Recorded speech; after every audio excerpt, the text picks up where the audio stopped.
forum event. Let me acknowledge that I am on the lands of the Whadjuk people of the Noongar Nation and pay my respects to elders past, present and emerging. The mettle of our Indigenous leaders is certainly being tested by this pandemic. The balancing act of protecting the excellent health outcomes they've had to date with their community's strong desire to use the moment of Black Lives Matter to underscore entrenched Indigenous disadvantage in Australia is a really difficult one. So I wish them well with their leadership.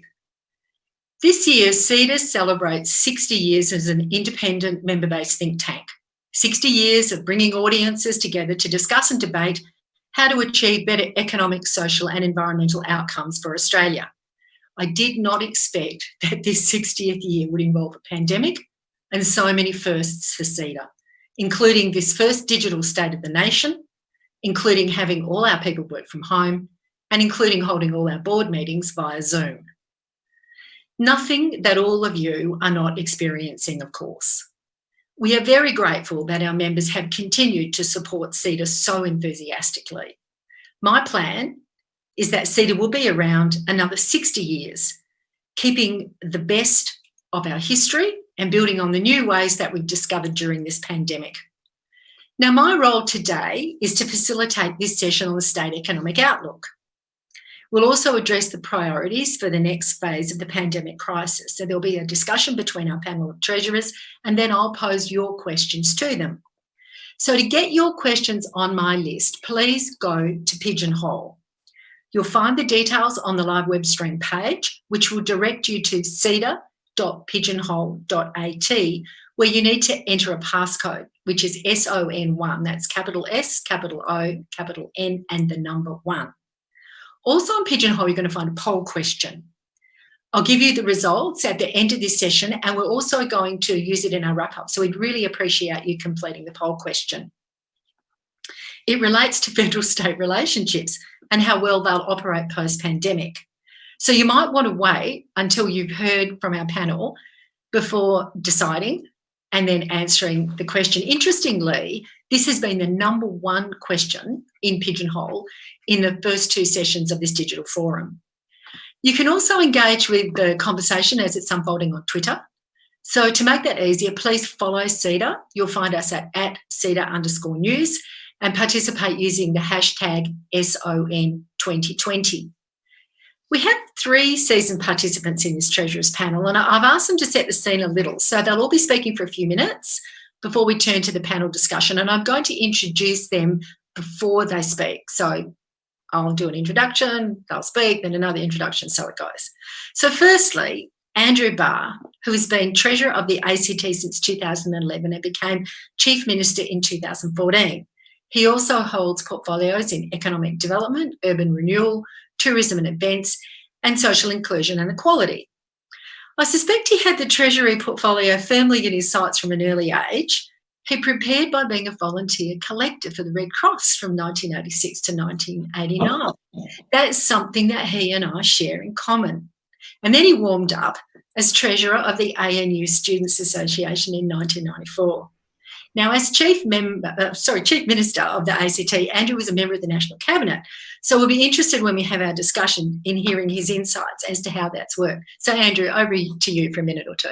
Well, thank you very much, Diane, and good morning, everyone. I acknowledge the traditional custodians of the land I'm on today, the Ngunnawal people, and pay my respects to elders past, present and emerging. And I also welcome Dom and Tim from the great states of New South Wales and Victoria.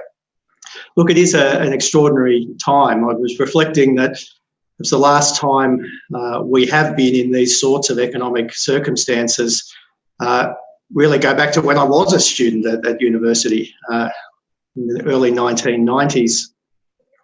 At that time, clearly the labour market was in a fairly challenging state and it seemed a very safe haven for young people in particular to be engaged in education and training. And that's a theme that I intend to return to during the course of this morning's discussion. But more broadly, It is a challenging economic environment, and one that sees most governments adopting a Keynesian, or at least a new Keynesian approach to their contribution to stimulating aggregate demand across the Australian economy and indeed in their own jurisdictions. So from the ACT's perspective, interestingly, the March quarter saw our economy grow, which puts us in a very select club around the world at the moment.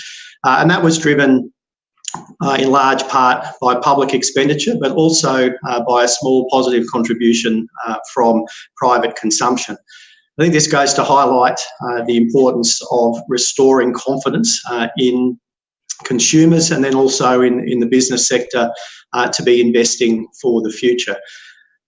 And there's a really critical role for government to play in this regard.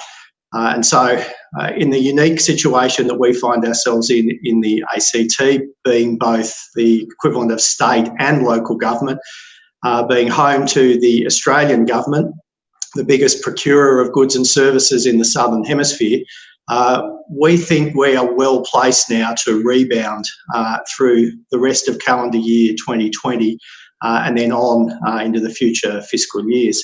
What's going to drive that are policies that aim to stimulate aggregate demand. And we recognise that our net export sector, which for the ACT, along with many jurisdictions, is very much service industry based, is going to be somewhat constrained. So we really need to focus our policies on the domestic economy. And so where government infrastructure and other investment can boost business confidence and consumer confidence, and we can put in place the right tax policy settings in order to encourage that investment. And so that's why we've been particularly focused on continuing our tax reforms, cutting stamp duty.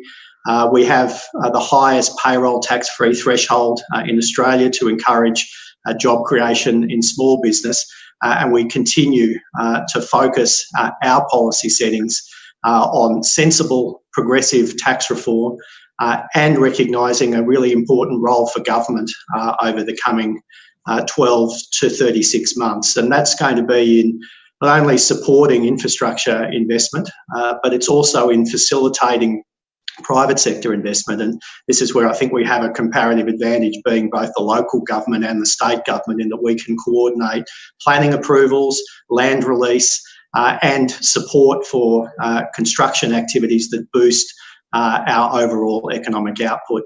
So that's the focus for the ACT over the coming few years, and I look forward to this discussion unveiling this morning. Thank you.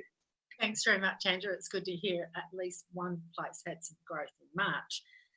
So let's turn now to Tim Pallas. Tim has been Treasurer of the State of Victoria since December 2014. He also holds the portfolios of Economic Development and Industrial Relations, and he's been playing a key role in coordinating between Finance and Treasury during the COVID-19 crisis.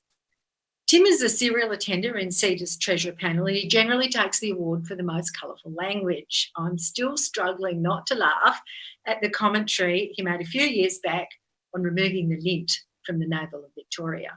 I'm not quite sure I knew what that meant, but I'll leave it all to your imagination. Recently on Twitter, Tim described himself at the age of 20 as a mix of James Bond and Farmer Brown. I'll leave you to work out which character is actually stronger today. So, Tim, over to you. Tim, I think you might be on mute. You have to unmute. There we go. Fantastic. Well, thanks very much, Diane, and it's great to be with you. I am a serial attender here because I'm a great believer in the work that CEDA does and the encouragement of debate from a policy context that needs to happen in this country. And I'm also thrilled to be with my two colleagues, Treasurer of New South Wales, Dominic Perrottet, and of course, Andrew Barr, the Treasurer and Premier, or Chief Minister, should I say, of the ACT. And I too would like to acknowledge the traditional owners who are the custodians of the land and upon which we severally meet. So 6 months ago, no one would have really foreseen coronavirus and its impacts on the community, or for that matter, upon our economy. Securing the health and the safety of our community has, for this government, been our top priority. And I know that it's focused the efforts and the activities of every government, both within this country and right around the world. So we now need to maintain those opportunities while also building that economic bridge that'll help Victorian businesses and households get to the other side of this crisis and be ready to recover. It's important that we don't squander the opportunities of change behaviour and also the opportunities for a national consensus, putting aside the day-to-day skirmish of politics and recognising that opportunities like this rarely present themselves. And this, might I say, is in fact an opportunity. Of course, it's a crisis, one that has a profound effect upon people's lives and well-being. But at the same time, it's an opportunity for us to utilise the consensus and the shared concern for our communities and our economies to build for the future. In late April, Treasury forecasts painted for Victoria a fairly grim picture for both the June and the September quarters. These forecasts were based on a scenario of stage 3 restrictions remaining in place for 6 months.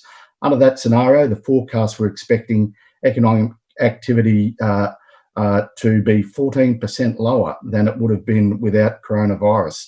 That's about $55 billion of economic growth in the state. The forecast also showed that there could be 270,000 jobs lost, unemployment peaking as high as 11% in the September quarter, more than double the rate going into the crisis. Property prices could also decline by 9% from March to December. Fortunately for everybody, I think not all of the assumptions underpinning that analysis and the similar analysis from other states and federal treasuries have continued to hold. That means that we have not gone into the depths that we were expecting, and indeed, hopefully, certain parts of the community will start to see repair starting to manifest itself in economic activity very soon, if not already.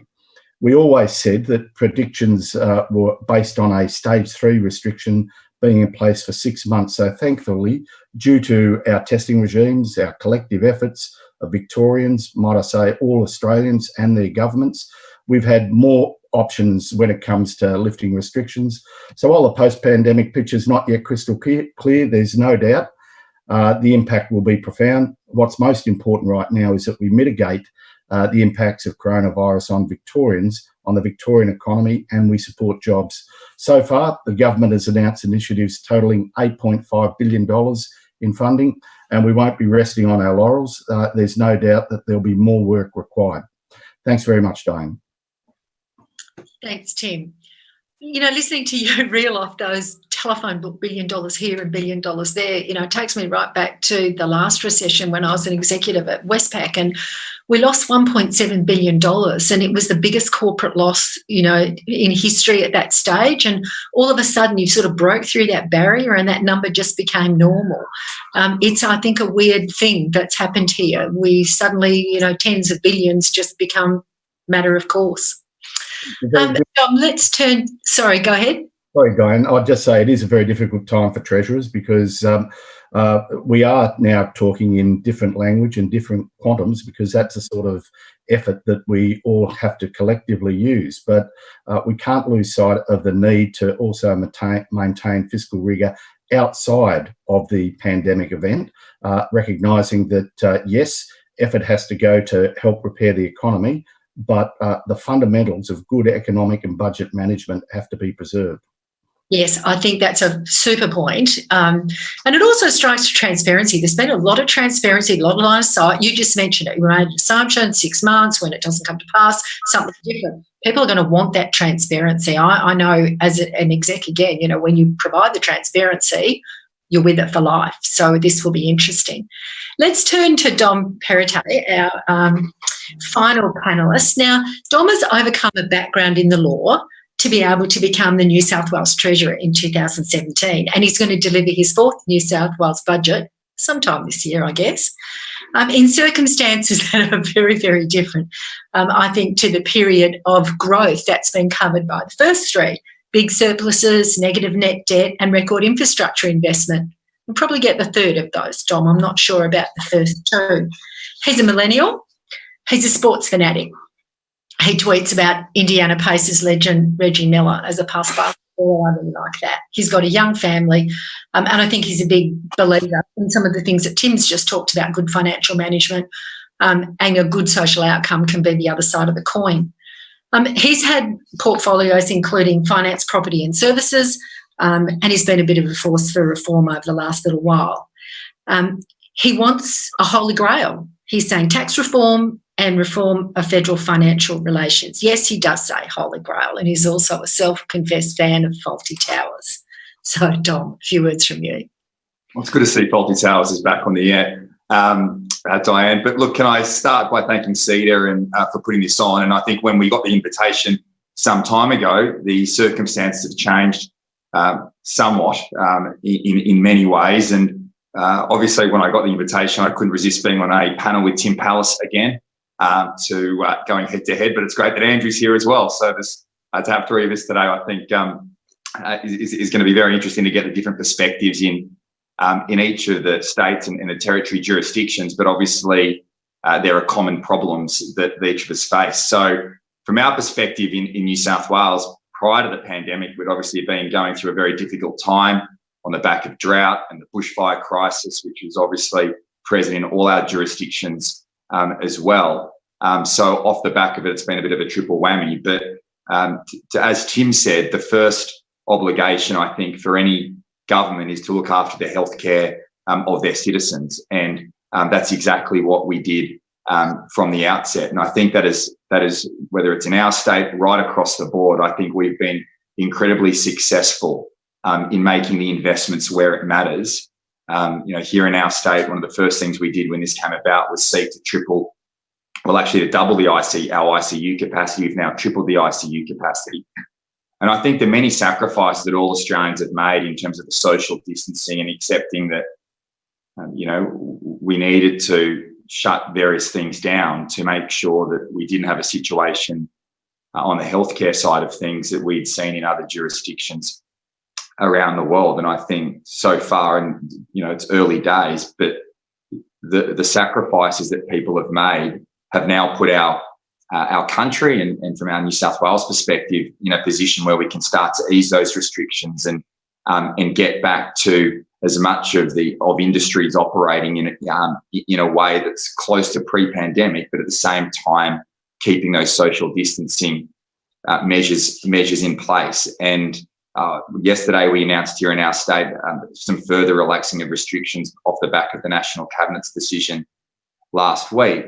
But that can only occur because of the work that everyone has done themselves. So that's been incredibly pleasing. So whilst I think we've been very successful in flattening the health curve, it's really now time to raise the economic curve. And that's going to be a substantial challenge. Raise introduction in relation to JobKeeper and some of the challenges that we will face over this period of time to try and get, I think the reality is if the virus is not going to be eradicated and there's no vaccine, we really need to have as much of our state working alongside this living virus. And the more that we can open up, the better that's going to be. And I mean, the importance of having a strong economy and the fiscal discipline that Andrew and Tim spoke about needs to be maintained.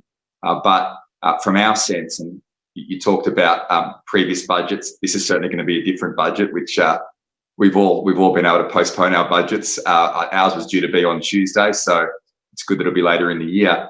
But we've certainly at this stage got to put the economy first and budget second. And the reality is the better our economy goes and the more we get it back on track, the better that's going to be for the state's finances. So it is going to be a difficult time off the back of some of those other economic challenges of the drought and the bushfires. And now this, we certainly have seen from a contraction in the New South Wales economy, I would say around 10% over the 19-20 position. Mainly, most of that's in the June quarter. We saw here in our state in just April alone, over 220,000 people lose their jobs, and that doesn't include those on the JobKeeper payment. I think there's a bit of that hidden unemployment there as well. So what we're really focusing on here at the moment is to make sure that, yes, our response is strong, that the restrictions are lifted in a way that is safe, but also in a way that we can transition as many people from that JobKeeper program when it's due to expire in September onto paid wages. And then off the back of that, Tim spoke about the opportunity to reform, and the silver lining of the pandemic. It's really been both state and federal jurisdictions working across political lines in the national interest. And I think we don't just have an opportunity now to take on some of those challenges that have been the too hard basket for many years and many decades, but a real obligation as states and as a country to take on those difficult issues to set up our state and country for future generations to come. And that's really why you get into politics. It's not about the day-to-day. It's really leaving our state and country a better place than we found it. And we really do have an obligation now to continue the bipartisanship that we've seen to work together to make sure that people right across our state have opportunities, have a job so they can provide for their families, but not just for today, but for generations to come. Thanks very much, Dom. Let's get into the meat of our discussion. We're going to talk for about a half an hour, and then we'll go to the pigeonhole questions. So don't forget to go to CEDA.pigeonhole.at so I can pose your questions. And we'll finish up at about 10 past the hour. That'll give you a minute or two before the final session to go and get that other coffee or take a natural break. This is an amazing time for us to have access to these three treasurers. The Federal Treasurer has conceded that Australia is in a technical recession. It'll enter that when the June quarter GDP data is released, and that's breaking a 28-year record, and what a way to do it. Tim, I think you've confirmed that Victoria's in recession. We've heard from Andrew, no, not yet really, but public spending holding that up, and we've heard New South Wales, has referred to a $9 billion hit to the state's bottom line, and we've heard Dom's expectation that the budget's going to look very different. Projections change really fast and they swing from one side to the other as we're seeing, new information come in. But, we have heard our economy will be one of the hardest hit in the Asian region, according to the IMF, although we'll do a lot better than Europe. We're hearing unemployment in double digits, hopefully low double digits, property prices falling maybe by 9-10%. But on the other hand, just last week, the Westpac Consumer Index of Sentiment comes out. Prime Minister showed it earlier this morning, and it's popped way back up, right up to pre-COVID levels, although in a way they weren't much, to write home about. There's been a lot of state, federal and local government action here, generally well received, although Home Builder, this stimulus program with $25,000 cash grants for renovation or buying a new home, seems to have had a bit of a mixed response. I think the whole idea of National Cabinet discussing these opportunities in the national interest is something that really attracts everyone's attention. And Dom, you mentioned towards the end of your comments about bipartisanship and how important it is. And so I'd really like to come to you first to hear a little bit about this new National Cabinet, continuing as a centrepiece of a National Federation Reform Council replacing COAG, the Council of Australian Governments. Now, COAG was established in 1992 after the last recession. It has a set of councils. They focus on national priorities. On the website, they're listed in non-alphabetical order. So I'm assuming that the first listed council is some sort of first among equals, and that council, of course, is the Council of Federal Financial Relations, chaired by the Federal Treasurer and all the treasurers, including you three guys, as members. There's also, I note, a Board of Treasurers for state and territory treasurers, which I don't think invites the Federal Treasurer, which was launched in 2017 under New South Wales sponsorship. So, Dom, can you give us a bit of a tutorial to start up with on the Council, Board of Treasurers, and what you see the future implications of the MAR in this new National Cabinet construct? And then we'll get Tim and Andrew to share us their views on it. Yeah, well, thanks, Diane. I'd say I think when the Prime Minister announced the reforms, he said, COAG is generally a place where good ideas go to die.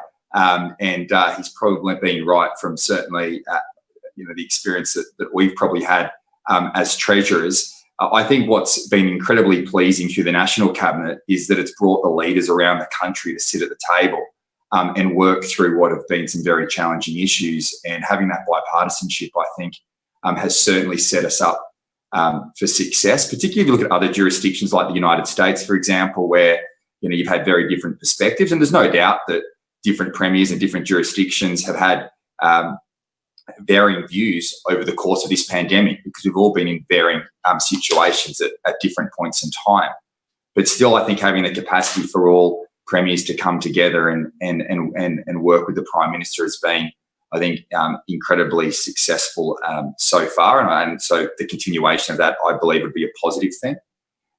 Also, from the Treasurer's perspective, having the Federal Financial Relations, the Treasurer's group continue to meet in that way. I think when the Prime Minister was Treasurer, we often spoke about the fact that a lot of the line ministers would negotiate a lot of financial arrangements, and we'd kind of come in at the back end. And I think that the reality is a lot of our ministers would probably be more interested in getting the money and less concerned about where it comes from. So being able to be more central to those discussions, I think would be useful and constructive going forward. And I'd also say, in relation to the Board of State Treasury, which we set up, and I think at the time, the now Prime Minister, then Treasurer, may not have been a huge fan of the idea of the Feds not being at the table. But more to that, I think, and the other guys will give you some insights from their perspective. But if we're going to be fair dinkum about the Federation operating in a strong way, then it shouldn't just be a top-down approach from the Commonwealth. As the state and territory jurisdictions, we have an obligation to be promoting ideas and reform opportunities. And what I've seen, particularly at the Board of Treasurers level, is less bureaucracy and more leadership. And we've been able to have, I think, as the Prime Minister may have said, in terms of ideas going to die, I think the reality is, if there's less bureaucracy and less paperwork, and just having more upfront discussions amongst the treasurers, we've been able to share ideas right across the board, share information which we've been able to adopt in our own jurisdictions, and at the same time work together on not just financial agreements from the Commonwealth, but also have a constructive discussion with them and bring forward ideas in a way, in an avenue that did not exist before.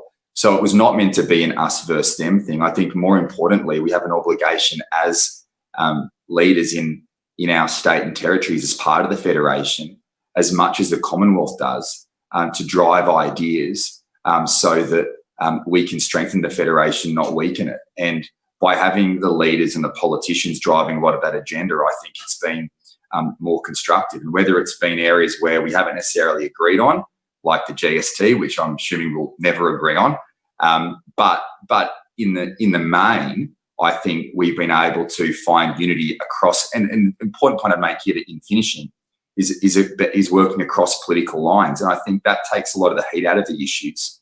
And at the same time, it means that we can get better outcomes. And just on the National Cabinet as well, and outside of that, I think the role that Anthony Albanese's played has been incredibly positive.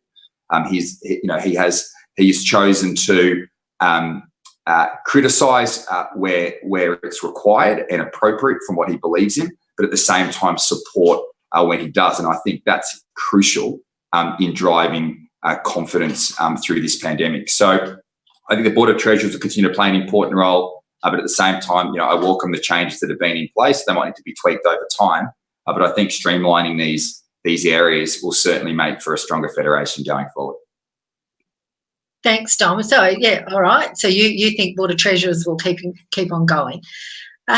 Tim, you've said that reform should be a partnership between all jurisdictions, but you then did follow on to say that Victorians were the masters of their own destiny. So how does that work in practice, and how are you seeing this National Cabinet and so forth? Well, I certainly see, Diane, the National Cabinet as a great and positive step. I think Dom said the Prime Minister described COAG as being a place where good ideas go to die. Quite frankly, no self-respecting good idea would have made its journey to a COAG forum. Having been a participant at ministerial councils for many years now, they're places where we act decisively and we see glaciers whiz past us. We have repeat offenders. The same policy ideas come up year after year, and they never seem to make any progress. And Dom's right; they seem to keep phalanxes of public servants occupied, but they don't actually deliver reform. And I think what we've got to do is try and build a consensus about where we want to be at the end of this process, what it is that we want Australia to look like and our respective states to function. Never forgetting that the purpose is really to serve the communities that we were elected to represent. And that means making sure that we leave the place better than we found it.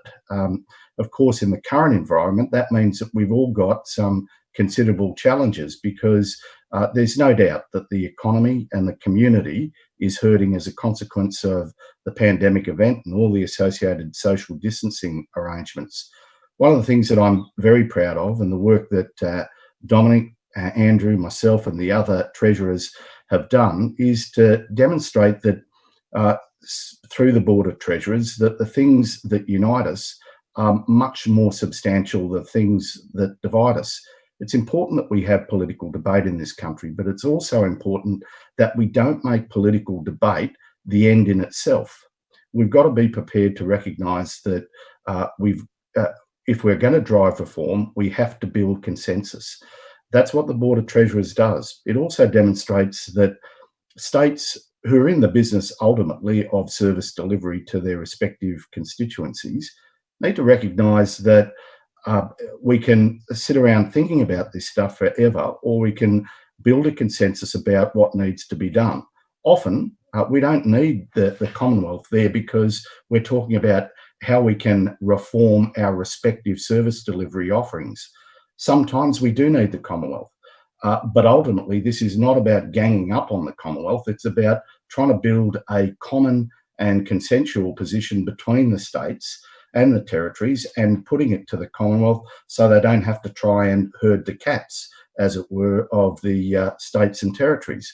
A common, clear position about what we think is valuable adds weight to our voice and gives a partner that the Commonwealth can engage in equal and fair terms.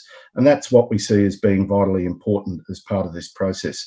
So the National Cabinet, my Premier's been a very strong supporter of it, very proud of the work that it's been able to do, and recognises that we can't lose this opportunity to reform the way the country operates, but to reform the way we think about each other, and to try and build consensus where those things are necessary, and to have genuine and respectful debate where we disagree. Thanks, Tim. Andrew, you're actually in the National Cabinet room. So tell us a bit about that and what your thoughts are about how this National Cabinet's going to work going forward and what it means for treasurers. Well, look, it's been a challenging period, it would be fair to say. What's worked, frankly, is that we are meeting so frequently, and that we have very clear challenges that we need to collectively work to overcome. So the crisis, the dual health and economic crisis, has certainly driven a lot of that collaboration within the National Cabinet. A respect for the sovereignty and roles and responsibilities of each of the governments represented around the National Cabinet table. But I think the precursor to some of that collaboration does in fact go back to Dom's initiative and now Tim's leadership of Board of Treasurers, in that I think that collaborative approach actually began several years ago amongst treasurers, and it is frankly about the frequency of our meeting, the power of the ideas, and in many instances the urgent need for reform in some areas, and the collective strength of treasurers from across the nation, big jurisdictions, small jurisdictions, different sides of politics, largely agreeing, not always, but largely agreeing on what the problems are, and then perhaps 7 times out of 10 actually agreeing on the solutions, and then saying, okay, well, let's dedicate our time to addressing those challenges. So I think there has been a maturing in recent times of the political debate and the engagement between governments. Now, I've been involved in COAG fora going back now to 2006, so I probably sat on more ministerial councils than most, because ACT ministers have variously had between 5 and 8 portfolios simultaneously. So this last 3 months has clearly been the most productive period for the Federation in recent times. The challenge now is how we can harness this spirit of cooperation over the next few years. One of the reasons why it's worked is that the frequency of meeting and the urgent need to address particular challenges has not got caught up in election cycles. Whereas if the old COAG formula meant, you met once or twice a year and inevitably someone was having an election, and that put a handbrake on reform. So utilising the technology that we have, we're able to meet, it was several times a week initially, then weekly and fortnightly now, and hopefully continue to do so at least monthly over the coming 12 to 24 months.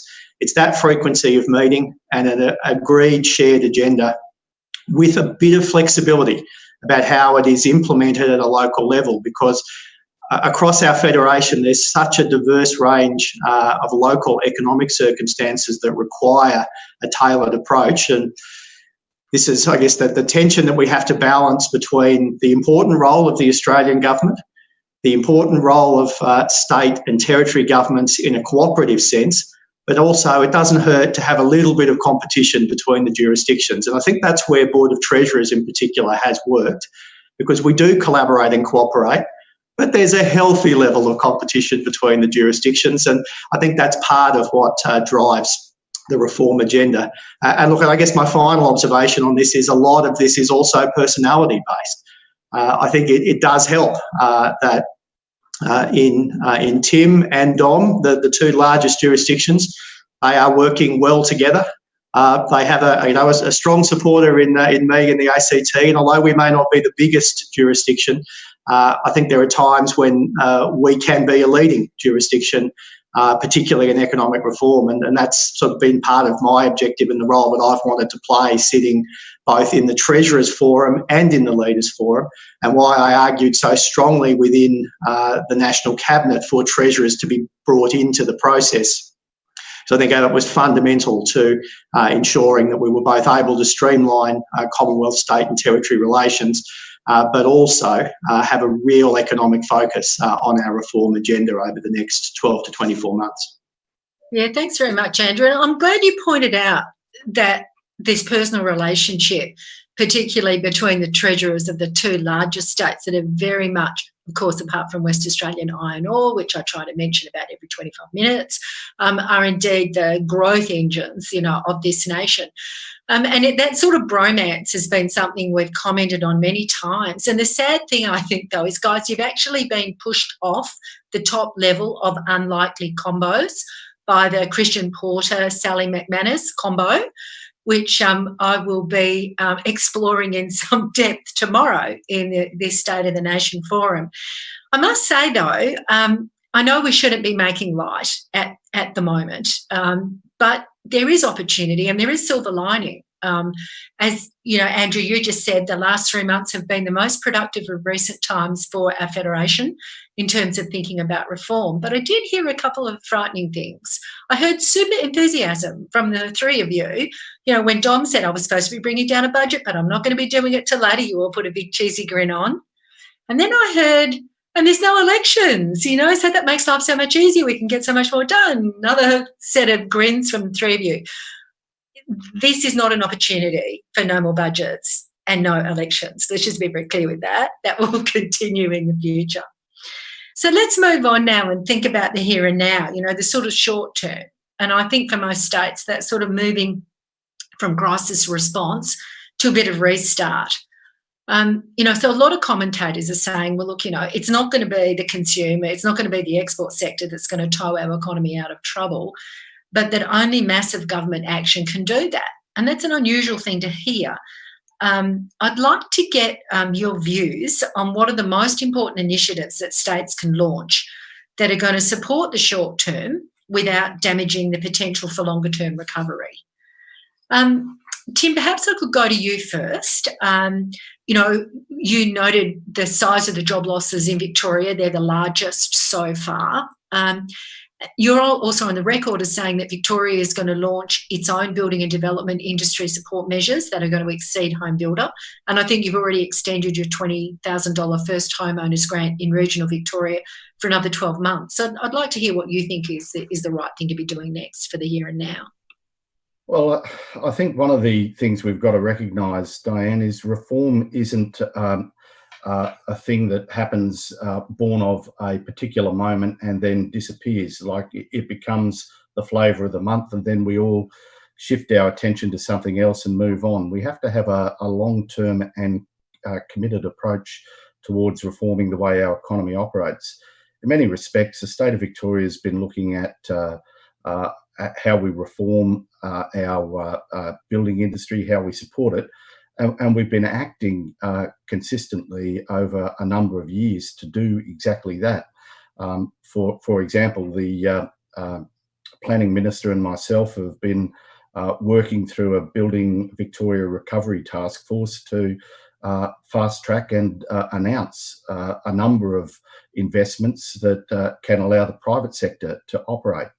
And that's really just a demonstration that the work goes on and has to go on consistently. There won't be, well, there will on occasion be watershed moments where big policy announcements occur, but the big test, I think, of any government is a consistent approach towards reform and seeing that you have to consistently and collectively and hopefully cooperatively move forward in the reform space. The other point, I suppose, that I would make about reform is that we do have an opportunity in the current environment, because I think there is a recognition that change has to happen. We don't want to see ourselves quickly degenerate back into those tired old debates, things that ultimately end as dead ends and ultimately divide the community. Pointing the finger of blame between jurisdictions doesn't actually achieve anything. Look, I've dined out on occasion, giving full and frank assessments of what I see as shortcomings of federal government activity and endeavour. And look, there'll be a time for that, directed in a constructive way. But at the moment, my view is that we have to work as cooperatively and, might I say, complementary to the Commonwealth in their policy initiatives should constitute the framework under which we look to make policy initiatives as well, so that we're not pulling in different directions, as it were. Of course, with the home builder package, yeah, there are a few administrative issues that we'll take some exception to, and we'll work them through with the Commonwealth. But similarly, we recognise that the Commonwealth has made a substantial effort, and it requires that the states similarly make an effort of substance, and we'll do that. So constantly looking at what we can do to reform the efficiency of our economy, whether it's in the building space, whether it's locking in some of the behavioural changes, the digital connectivity that we've seen become a rapidly part of the composition of the world of work, recognising that increasingly we as a community should be doing more in the homelessness space, largely because we've been able to demonstrate that we can take substantial actions to soften the blow of our social distancing and the economic harm done to the broader community for some of our most exposed in the community. So it's really a demonstration that there are changes that are occurring around us, some of which we probably never even contemplated could possibly occur. For us now, we have to identify what those changes are of worth and how we can essentially not only lock them into the performance of the economy, but look to see what more we can extract in value going forward. Thanks, Tim. Don, what can we expect from New South Wales in terms of initiatives and getting things moving? Well, thanks, Diane. Look, I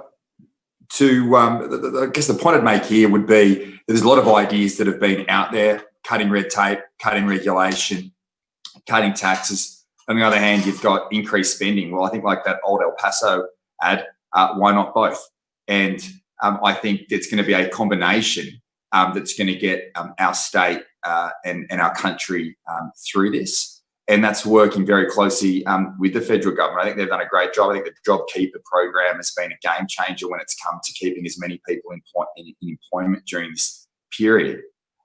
So in terms of the focus that we would have is that you can't take some of this pre-pandemic thinking into a post-pandemic world. And a lot of the changes that we brought in during this period and loosening licensing and restrictions, well, the world hasn't ended. And a lot of those should remain in place. And I really do believe, as the Federal Treasurer has said, to a large degree, it's going to be a business-led recovery. And that means we really need to look at, not skip corners here, but look at where are those areas that we have businesses locked up in red tape, regulation, processes that impacts on employment. You spoke about in your question, what's going to drive consumer and business confidence? Well, I think the outcome that's going to do that is having people in work.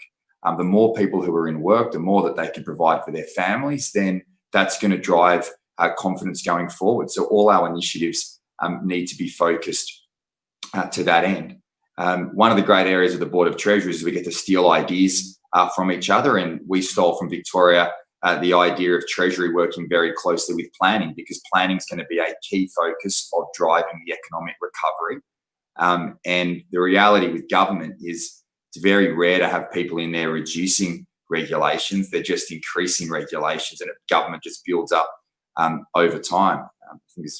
And at the same, and we've got to make sure the spending that we have is targeted for impact, and yes, we're all increasing spending, but we need to make sure the fiscal discipline remains. But where we actually spend our money is going towards where we can drive jobs growth. And the reality is, as Ronald Reagan said, that the closest thing to eternal life on earth is a government-funded program, a temporary government-funded program, that is. And the reality is they just build and build. And I think it's an opportunity for us to make sure where we invest is going to impact and be targeted where it matters. Tim spoke about homelessness. It's a crucial part as well. And we've just announced the record package here in our state. So I think from our end, it's making sure that we work with councils and having that. It's not just federal government and state. I think councils are going to play a key role in helping drive the economic recovery. Some of the smaller shovel-ready projects that the Prime Minister spoke about this morning, a lot of that is in the ambit of the councils. So really working closely with them to make sure we get a lot of these projects off the ground. We spoke about infrastructure investment. It could have been easy for us to sit here in this circumstance and say, look, let's cut back on our infrastructure program. We haven't done that. We've increased it because we want to make sure that, particularly in our state, infrastructure has really led our economy and been the foundation pre this pandemic. And in my view, it's going to certainly drive us out of it. So whilst we're bringing smaller projects forward, really maintaining that pipeline, but also from the private sector, making sure that when applications are made, that they're just not caught up in a tangle of bureaucracy. And as I said, I'm not talking about skipping processes here. It's just about making sure that we get things moving as quickly as possible. The only other thing I'd say is I really do think, we'll probably talk about tax reform later, that's certainly an area which needs to be addressed. But there's a whole range of areas with the Federation that I think we should be looking at in terms of who is responsible, which jurisdiction is responsible for what. And we currently have a situation where you have childcare run by the Commonwealth, you have preschools run by the states, you have most private education is obviously supported more so by the Commonwealth, public education supported by the states. And then we get to the higher education level, that the university is more in the Commonwealth domain and TAFE skills in the state and territories domain. So I think that does, and if you look at health as well, you've got a system that's working against each other, both with Commonwealth and state funding. So these areas, I think it's a real opportunity now for us to look at it, particularly in the skills space, because reskilling is going to be crucial as we move forward, and making sure that we invest properly and wisely in that space to make sure that we're focused on a workforce that's equipped and trained for the sort of work that we're going to need going forward. The point that you made there about who does what is something that's just come through on the Pigeonhole. So, we set Anonymous, who's been very well represented in the questions on the Pigeonhole, can we ever have truly collaborative state and federal relations when federal government raises most of the revenue and states are responsible for delivering the services? So that comes, right back to the question that you were raising about GST and so forth. And I guess this is sort of our tax reform question, and we'll definitely come to that in just a moment. So let's, Andrew, move to you to see, what your plans are, and then let's come right into this tax reform question right after that. And feel free to interrupt each other. Thanks, Diane. And look, I think Dom and Tim have both very eloquently and correctly identified many of the opportunities and challenges, both in terms of each jurisdiction and then how the Federation could work better. From our perspective, we're focused on the quality of our spend and its enduring legacy during this period. So our infrastructure spend is going to focus on expanding Canberra Hospital, expanding the Canberra Institute of Technology, our city's TAFE, transport infrastructure to enable people to get around our city better and to maintain our comparative advantage over Sydney and Melbourne in terms of commute times and livability, and the largest ever public housing program undertaken in the ACT. So I see all of those projects as enduring long-term legacies from this period. Dom's absolutely right to highlight the role of local government. And that's very pertinent for us because we are that as well. And so we've seen a very extensive program of suburban projects that we've been undertaking that we've just extended because they are delivering very quickly the sort of economic stimulus that we want to see. I'm conscious, though, that a lot of the unemployment and a lot of the industry sector impact, though, has disproportionately hit young people and women.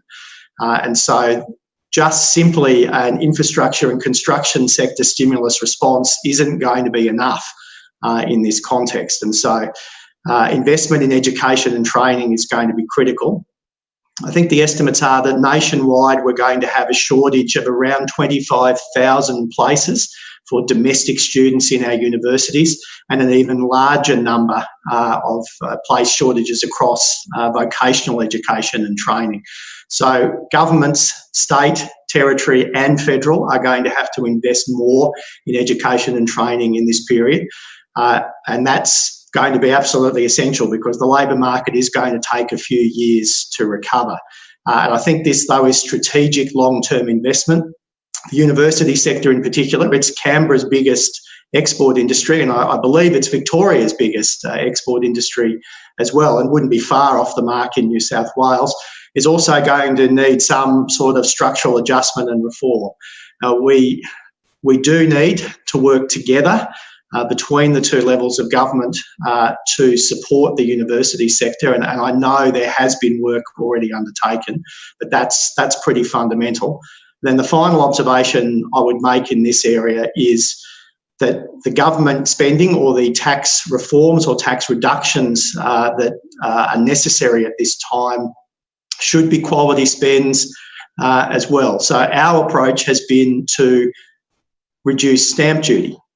Now, we've been on an 8-year journey to get rid of stamp duty, and I've accelerated that during this period. So I guess I'd pose the question, what if instead of home builder, the Commonwealth had put the equivalent amount of money on the table for states and territories to reduce stamp duty, to make a first step nationwide in addressing this area that has been identified by every review of the Australian tax system for 4 decades. What if there was a national partnership around tax reform? That would be a quality spend at this point in time. And it doesn't have to just be limited to stamp duty. It could be limited to the range, to a wider range of other taxes that have been identified, or work that the Productivity Commission has identified in their Shifting the Dial report. A process where the Commonwealth put that forward, the national competition payment equivalent. I guess if you wanted to hark back to the 1990s and what was done effectively then, that sort of approach now, where the Commonwealth collaborate with states and territories. There's a bit of cooperation, but also a bit of competition between jurisdictions for good policy ideas to be supported. The time for that is now, and that would be a quality spend, a lasting legacy from this period. Thanks, Andrew. You've taken us right into tax reform, exactly where we wanted to be. And it's interesting looking at what's coming through on Pigeonhole. People out there know you guys well, because there was questions for you, Andrew, about universities and skilling, which you've already started to address. You talked about youth and women-related policies. And Tim, there's someone out there who really wants to understand what's going to happen in Victoria on these things. But I would like to ask you, Tim, about stamp duty land tax, because I think you were out there suggesting, I think pretty much what Andrew has just said, that a good spend for the Commonwealth would be to do some sort of underwrite to allow that transition to occur. And I know that if the federal election had a different result last May, this was something Chris Bowen was really keen on trying to build in an underwriting scheme like that. So tell me a little bit about what your plans are in Victoria around stamp duty and land tax.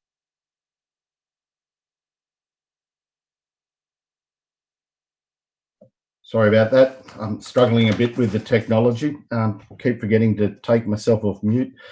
But look, one of the things I think we are recognising is that we're going to see substantial structural change occur in our economy, whether we like it or not. I tell the story about my wife, who's a flight attendant, working on an international flight once, and a first-class passenger asked one of the flight attendants to change their baby.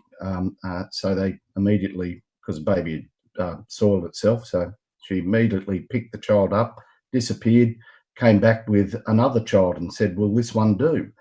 And the moral of that story, I think, is sometimes the change you ask for isn't necessarily the one you get.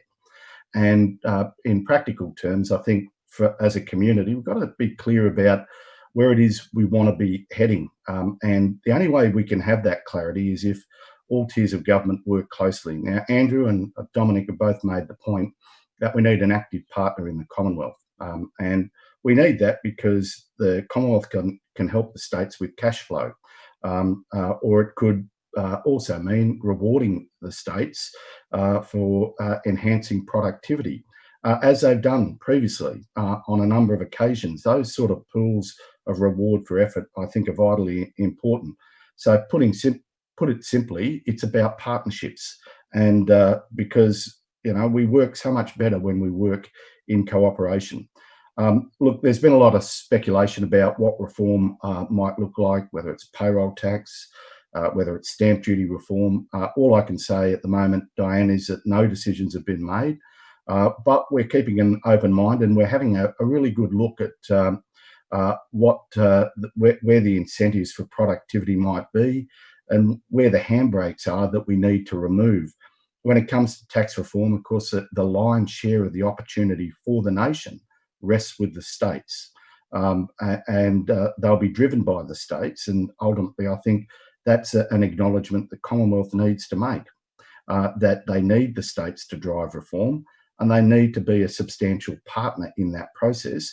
And where they can help, of course, as you've rightly identified, is that vertical fiscal imbalance. They're essentially the principal taxes in the nation, and that capacity should be challenged or directed to rewarding effort. And I don't have a problem with the Commonwealth being the taxer, and I don't have a problem with them having an opinion about what constitutes good policy. But what I have a problem with is ultimately if the Commonwealth bring nothing but their opinions to the table, I get a little bit, my attention starts to drift a bit, and I start to think about what I have to do if it's all down to me in my jurisdiction. And I'm sure that's how both Andrew and Dominic feel as well. You've got to bring something substantive to the table other than rhetoric. And from our government's point of view, we've seen that we can do a lot more together. We are ultimately, as states, the masters of our own destiny, as I've said previously. And ultimately, if our states and our federal colleagues don't have the same appetite for reform as we do, then we can't use their choices as our excuses. As states, we have to be prepared to make the hard decisions about how we will reform. And we do that not because we simply have this blind obsession with reform, but because we need it. We need it to grow our economy. And as a community, I think people expect governments to show that there is an appetite to change the way things are, for the good going forward. And that's certainly where we're at. But as it comes to individual initiatives, Diane, I'm sorry to disappoint you. I can't really go into any detail. No, and that's okay. I mean, I think It's worth a try. I thought it was worth a try. It's worth a try. It's always worth a try. And everyone knows I'm like a dog with a bone on stamp duty and land tax, because I just see it as being a horribly regressive taxation and something that gets in the way of labour force mobility. And I remember my mum, selling the retirement home that she and Dad had spent some time in, after the family home was long gone.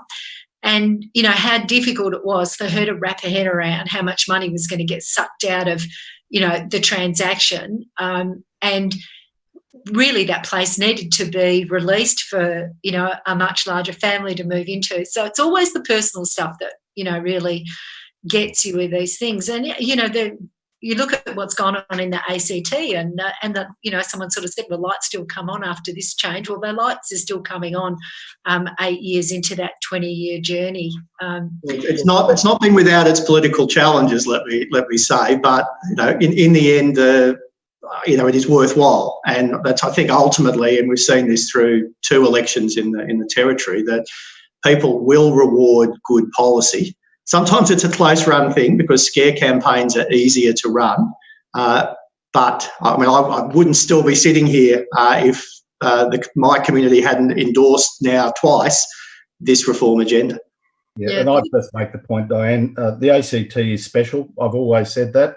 Andrew is very special too, and he's been quite passionate about the need for reform, and I think his consistent advocacy for this has sort of resonated with both Dom and myself.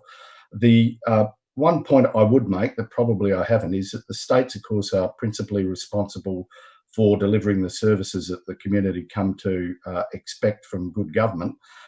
If we're talking about tax reform, it can't be confused with just the removal of taxes. That means we have to come up with more efficient ways of taxing. So I think too often we hear some commentators say, well, we should get rid of this tax or that tax because they're inefficient. If you're getting rid of taxes and you're not replacing them with a more efficient tax, then you're effectively making a choice that the state needs to wind back its provision of healthcare, its provision of educational services, and its emergency services, just as examples.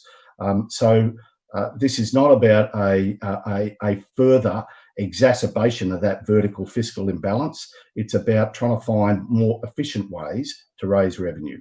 Yeah, and that's an excellent point, Tim, and it's one that does need to be a feature of the debate, but I guess it is what makes it harder, because yes, you can reform a range of inefficient taxes, but you do need to look to more efficient tax collection through your existing mechanisms. And this is, I guess, has been one area where the ACT has had an advantage because of our local government role, that our transition has been to our municipal rates base as the basis for the tax reform. And that, as I said, has its political challenges, but we were transitioning between existing tax lines rather than, as the states would have to do, either form some sort of arrangement or agreement with local government or establish a new tax. And I do acknowledge that point of difference. Diane, can I just jump in here as well? Because I agree with both Tim and Andrew in relation to cutting taxes or increasing tax. And we've cut $5 billion in taxes here over the last 4 years. I don't call that tax reform. It is actually getting a system in place that's going to drive jobs, productivity, and economic growth. And the reality for the federal government is they don't operate in a vacuum. If the states go well, the nation goes well.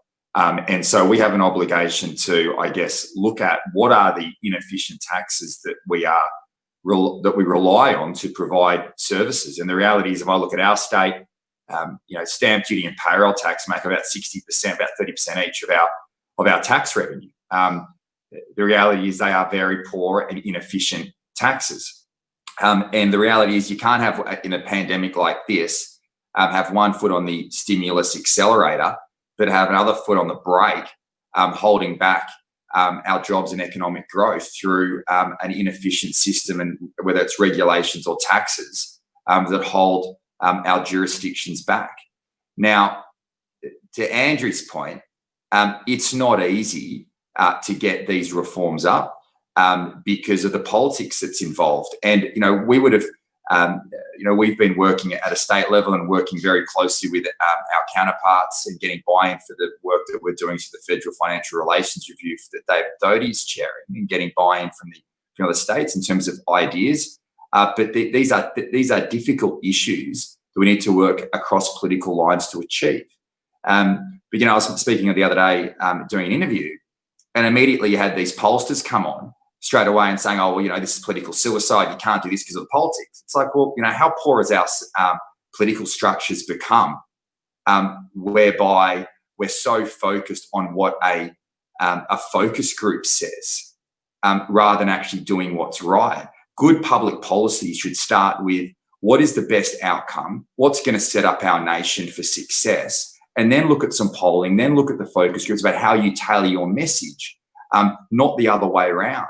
I don't think Bob Hawke and Paul Keating and Howard and Costello were as focused on polling as dictating public policy when they were embarking on their reforms. They would have started with what is right, and then how do I bring the community on the journey? And if you're doing what is right and you know that it's in the best interest of the state and the nation, then it's the challenge. Then it's a political challenge of bringing, of selling the message. And that's fundamentally why you get into politics, is to articulate a case for change, and prosecute that in the public domain. Otherwise, we may as well not be here. We may as well just let the bureaucracy run the joint. So yes, it is hard. But if you're not going to get change in a 100-year pandemic, we were talking about the 30 report. I think we had an opportunity to reform. We now have an obligation to reform. I agree with Tim in the sense that it's not just us saying to the Commonwealth, coming up, as Katie once said, just coming up with wanting a bag of cash from the Commonwealth. We have an obligation within our own systems and structures to do what's possible to reform. But in the main, I think what would be better is that we all work together to achieve it. And Andrew raised the competition payments in the 90s. I think the asset recycling incentive as of late also drove some good change. And then in the middle of all that, you've got the GST, for which there'll be different views around state jurisdictions. But even there, if a state was to abolish its stamp duty, if Tim or here in New South Wales get rid of stamp duty, we'd be penalised in GST distribution. And there's probably one bloke in the entire nation who knows how the GST is calculated. We get a lesson every 12 months, or every few years, when we receive how much more or less we're receiving because of some formula that we're probably still trying to work out how that happened. But that probably needs to be fundamental and front and centre. And I believe that you should have a GST distribution model that incentivize states to reform, not penalises them as well. So look, there's a lot in this in terms of not just tax reform but service delivery. But if we can all sit down together and have an accord of a kind between the states, territories, and Commonwealth, I think there's a real opportunity. And what you'll hear, and I think you're hearing it today, is that we really do have a strong interest in doing this. And Andrew spoke about COAG, and then someone's got an election coming up. Through all the Board of Treasurers meetings that I've been at, I've never heard of anyone saying, well, we can't do this because we have an election. And that is rare, unique, and just shows the sentiment amongst the states and territories to really do what's right, to get a system in place that's going to provide better opportunities for our state and country. So on that line, I've just got the results of the poll. So I'm going to share them with you and ask for your reflection. So the question was, the National Cabinet of Australian government leaders has emphasised how well Australia's federation can function in a crisis. Will this federal-state relationship continue to thrive post-pandemic? Now, I think I've heard a lot from all of you about that's the direction we want to go. We've got a once-in-a-100-year opportunity. This is what our audience, and remember we've got about 2,500 people out there, and they're in many ways the people that focus on the E in that CEDA behind me, the economic bit. 20% of them say yes, we can work this way post-pandemic. 30% of them say no, we can't work this way post-pandemic. Now, you're all treasurers, you can do that simple sum. That means that 50% of our audience are sitting on the fence going, I don't know. I think that's a really interesting finding. So I'd really appreciate your thoughts on it. Andrew, what does that say to you? 50% sitting on the fence. Well, we've got a little bit of work to do, obviously, to convince some people that that this is possible. And in the end, I suspect the only way that you'll get to shift the dial on those numbers is through actual delivery. I make the observation that even in circumstances where at the moment we've not necessarily agreed 100% with the direction of a Commonwealth initiative, I think everyone recognises that we need to do our best to make it work. And so the example of Home Builder is one that has been topical. We have structured our response in the ACT that we think is both credible in terms of continuing our tax reform agenda, but also complementary to what the Commonwealth has announced, and that will be tasked with delivering at a local level. So I acknowledge that people will be sceptical, and the last 10 years, at least at a federal level in Australian politics, would not fill people with confidence. But I think the times are such that there will be no political reward at all for the sort of revolving door of leadership that we've seen federally, and that good policy is good politics and will be rewarded through political support at this time. That's my hope, that we're in because of the crisis we're in and the challenges that we've got, that there's going to be a bit of a virtuous circle formed here around good policy and cooperation, and governments being rewarded for doing that.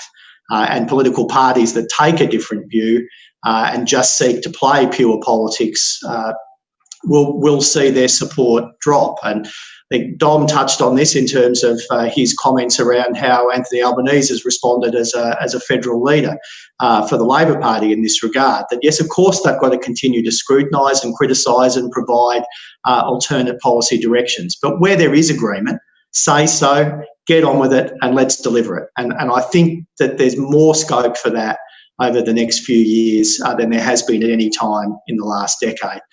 But I know we're just going to have to prove it. And so I accept the challenge. We'll get on and do it and play our part. And I'm sure the other states and territories will do the same. Tim, what do you think? Oh, well, my old Catholic mum used to tell me that the road to hell is paved with good intentions. And I think the results of his survey tell us that the jury's out, largely because, well, there's a healthy level of cynicism in the Australian community about politicians behaving politely and nicely and cooperatively. This is not about creating a movement of peace, love and happiness in the mode of the 1960s flower power movement. This is about making sure that we have a substantial agenda and that the rubber hits the road when it comes to reform, and that we can put our political weapons aside when the nation demands it. So I think the fact that we've got to be realistic about what we expect out of this process. Politicians will ultimately always ply the trade of politics. What we have to do is make politics focus more around outcomes, hold people to account for outcomes, and recognise in our public discourse that when politicians are telling other jurisdictions what they should be doing, recognise that's the oldest trick in the book. It's about deflecting from their own inability to do something. So, as I say, we ultimately cannot make excuses for our failure to act, but we have to try and find ways that we can act together so that we have collective security of a common purpose and goal, but we also have a recognition that we are complementing our actions at each tier of government. And I think that 50% of people think that they are yet to form a judgment on whether this will work is entirely right. I think I would fall into that category as well. I'm yet to be convinced that we can actually cement the opportunities for reform. But I can assure you that, and having worked with my colleagues across state and territories, there is no shortage of goodwill to try and make that happen. And we're looking for a willing partner in the Commonwealth. Thanks very much, Tim. Dom, anything you'd like to add on that? Well, I think they both hit the mark. I'm pretty optimistic at following that poll result, because I think if you ask the average punter, they'd probably say 90% no chance. And that's because most Australians are cynical about the political process. They're cynical about politicians' intentions. So at the end of the day, the proof will be in the pudding, and you can't ask for people to be encouraged or support processes unless you demonstrate outcome and result. What I would say, though, is I think early on, the signs in relation to the National Cabinet process have been incredibly positive. And I think, yes, it's early days in the pandemic, and but if you look at the coordination, and even though there's been times where we disagree, we're always going to disagree. I mean, that's just a natural part of politics. And whether that's along political lines, whether it's along federal lines, that is part of the course, and we've just got to accept that's the case. But I think if the public start to see the outcome, then they will, I think, jump on board and support the changes that have been made. And a lot of the changes that you see, I mean, I think for the Board of Treasurer's perspective, we've seen significant change that might not be in the public domain, but I think we've had some encouraging results where we've achieved things we wouldn't have achieved without those structures being there in the past. So yeah, I'm pretty encouraged actually by that result. The fact that most people are sitting on the fence is a good thing in a poll like that. So at the end of the day, the ball's in our court. We have to seek change. We have an obligation to do so. We've got to be focusing less on winning elections and be focusing more on actually doing what's right. And there's never been a more important time for politicians to do that. And from my sense, whether it's Labor or Liberal, I mean, I spoke about Anthony Albanese and Andrew Barr raised that I think the oppositions need to play a constructive role in doing it. It's just so easy to sit there and just say no to everything. But then over time, I think you'll lose your credibility. And I think you'll lose more credibility in this environment with the public, who actually want results and outcomes and will be really focused on making sure that our economy is set up for success, and that people are given the healthcare and support they need. And if that means we need to change structures, I also believe, despite the poll you're saying, I think a lot of people out there are ready to back in change and back in good leadership from people at a state and federal level. And I really do believe there's faith that most leaders today across the board and in all governments, in most oppositions, are focused on the common good. Thanks, Dom. I am also a bit encouraged. I want to thank the three of you very much for being part of this panel. We've got 3 minutes to go. And so I'm going to thank you by asking you the main question right at the end. I'm wearing my pink shirt for the potential pink collar recession. We've heard that it is going to impact women more. All of this job loss, the restart won't focus. Treasurer is not a role that often has a woman in it. Treasury Secretary, Under Treasurer is not a role that often has a woman in it. Any reflections on what can be done to make sure this isn't a pink shirt recession? Tim, could we start with you, then Dom, and then Andrew, and then we'll be done. Oh, well, it's a vitally important question. I mean, there's no doubt that during the course of the pandemic event, we relied upon women to be the principal providers of our healthcare services and to maintain the continuity and support in the household. And we know, given the nature of the employment that they're in, given the highly insecure areas of work that many of them work in, that they are feeling the brunt of this. To grow any economy, you need three things. You either need population growth, participation in the labour market, or productivity growth. We spent a lot of time talking about how we might reform our community around productivity. But of course, we will have also seen that participation in our labour market will have been seriously eroded. And principally, the brunt of that will be borne by women, young people, and the low skilled. So we are going to need to develop strategies that can essentially reconnect them back into the world of work. Put simply, that will require governments to be focused upon the areas of traditional employment where they might find opportunity, trying to move into areas where traditionally they are not employed. Women in construction, a Victorian government policy, is just one of those areas, and also recognising that we can help reform the skill base so that we can introduce women into areas of work and activity that perhaps previously they hadn't thought of. And all of these things and so much more is going to have to be part of a holistic response that will get those areas of the workforce, particularly women, reconnected back into the economy. We owe them a great debt of gratitude, and I think we need to demonstrate it going forward. Thanks, Tim. Dom? Well, Diane, prior to the pandemic, it had been women's participation in the workforce in our state, which had been a driving force for our economy. And we want to make sure that continues, not just for the numbers, but just because the opportunity provides. And one of the key areas we need to be focusing on is flexibility, and whether that's men or women, allowing people to be able to balance work and family life. And I think this is a real opportunity to revisit and look at this.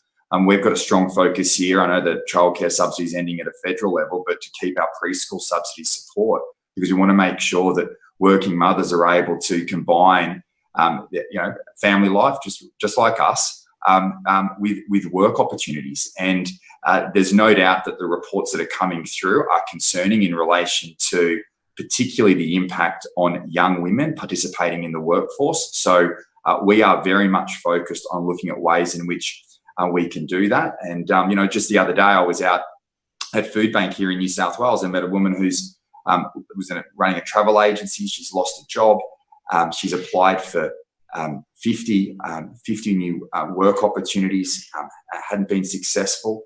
And then she told me the story, just the other day of getting the lunches ready with her kid, and a 9-year-old daughter put the tiny teddies back into the pantry and said, we can all eat less at the moment, Mummy, just to get us through this. So, there is, if you look at the 220,000 people who lost their job in April, there's a number of women there. And there's a face behind every one of those numbers. And let's not forget that. And I think we'll be tailoring a lot of our policies to make sure there's as much support as possible for women to maintain employment so they have the same opportunities as everybody else across our state. Great. Thanks, Dom. And Andrew, final brief word from you. Just so quickly, simply having this as a fundamental focus of government policy. So how will our next stimulus measure, our next tax reform measure, our next change in policy settings impact on employment opportunities for women and young people? It just has to be a factor in every decision that we take.